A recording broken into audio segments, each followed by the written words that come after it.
All right, what's up, everybody? This is Jesse Lee here in part 2 of how to get more Instagram likes and followers with optimization. We're talking about how to get more Instagram likes and followers with optimization. So if that doesn't make sense to you, optimization, this is part 2.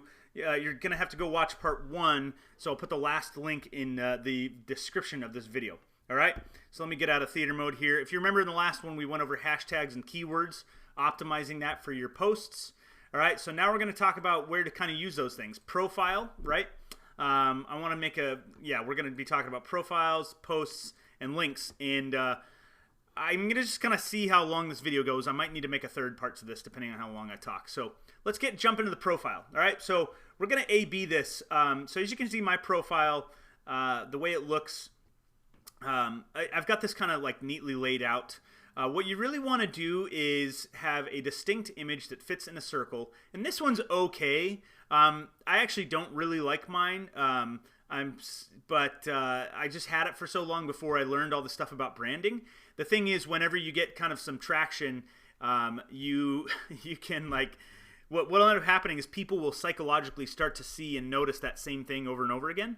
So when you click on, like, let's say you click on a post, you see that right there.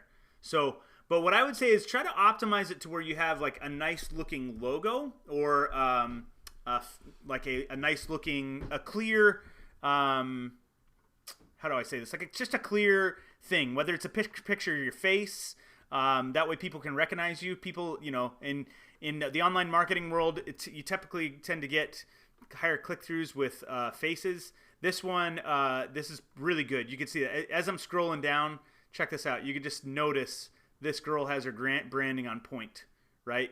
So let's just go and see what the account looks like. So yeah, obviously like really professional looking images. But look at that photo. It's like very pristine, right?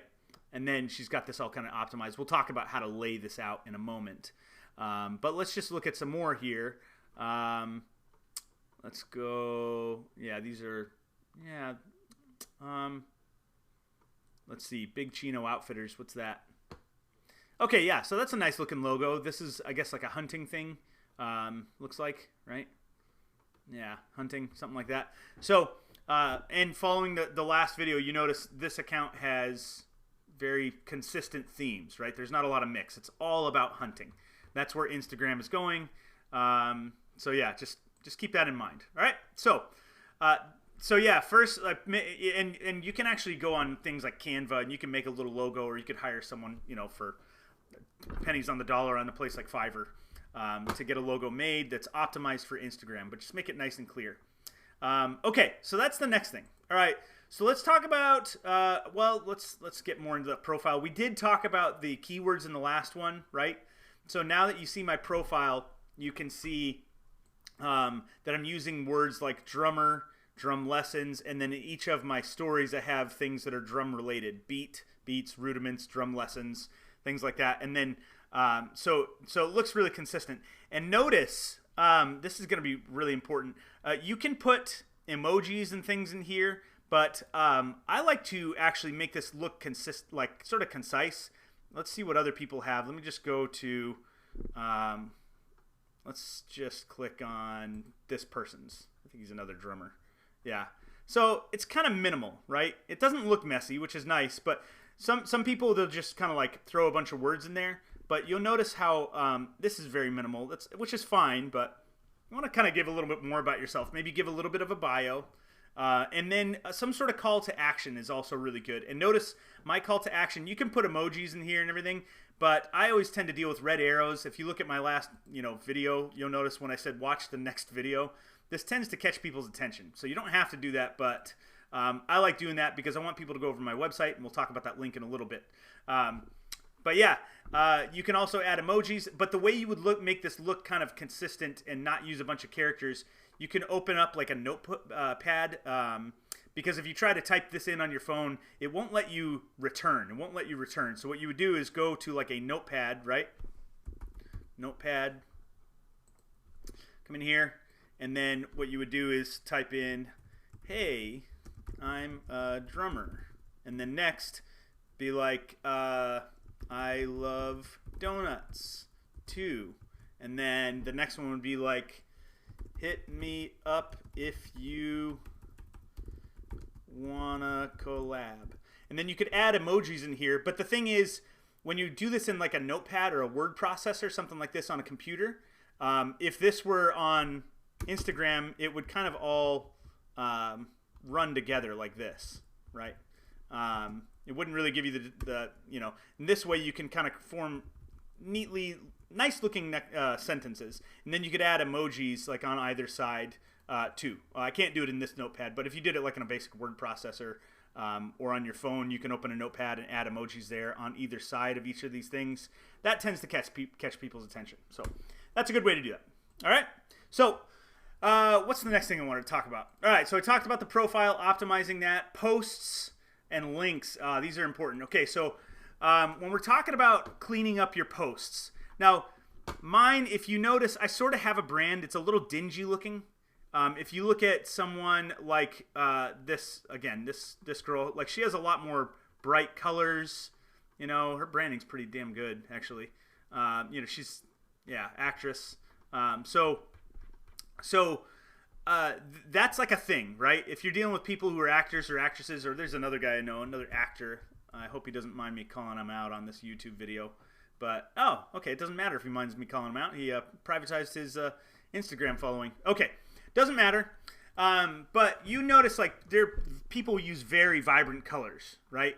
Very, very vibrant colors. So my stuff is sort of dingy, but what I noticed is after I've done like 100 of these posts, right? You start to see what people respond to, right? Okay, so we got 4,000 views here, 2,000 here, 4,000 here, 2,500 there. That one only had 1,200. So if you look at for drummers, what they're looking for, they like to see people play. This is just something I figured about my audience over time. 4,000 here, 3,000 there. Some of them get a lot higher. There was one that had, where is it? This one, 7,000, right? 3,000 there. This colored one, I thought it was going to do a lot better, but because I have sort of this color theme, like it's a little dingy looking, I put this bright one for this session I did. I thought it was going to get a lot better reaction, but only got 1,100 views on that one and 10 comments. Whereas this one is obviously much more dingy looking, but drummers have this specific thing that they like to see. So there's 83 comments and 7,200 views there, right? 6,000 there, 5,000 there, 5,000 there. So as you can see, like, this is something that I've tested over time. When you look at something that's slightly different, that one actually had quite a bit. All right, I did a collab with someone there. But if you look at like these, I mean, this one of my face. Like, dude, nobody wants to see my face. These ones, yeah, they're so low in comparison. Now, some of these are older. This is when I first started marketing. But the point is, over time, what you want to do is you tap into that what's in it for me. Remember that thing I was talking about in the first video, everyone's favorite radio station? Well, I figured out my perfect follower, so I got this account, right? These are all, not all of them, maybe some of them are not drummers, other types of musicians, some are my friends, but by and large, they're all drummers.